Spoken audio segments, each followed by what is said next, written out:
राति राति काम देखाउनु उठे जस्तो होला, तर होइन ल। आज राति राति उठ्नु कारण चाहिँ मकै खान जानु थियो, अनि मम्मी त हुनुहुन्थेन घरमा, अनि सबै काम सकेर जानु पर्यो नि त।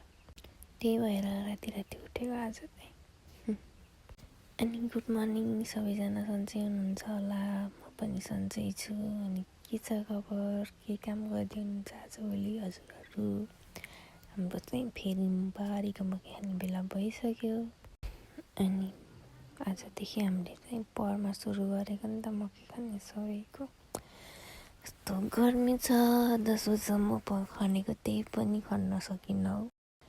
अनि घर आएर खानासाना खाएर काम गरेर हल्का फुल्का फेरि हामी गयौँ आज पसल पनि कति धेरै गएको क्या हामी फेरि। अनि यो चाहिँ हाम्रो गाउँको सबैभन्दा राम्रो ठाउँ होला कि, मलाई चाहिँ मनपर्छ। कस्तो राम्रो शीतल हावा आउँछ, चौतारी छ, कस्तो रमाइलो पनि छ।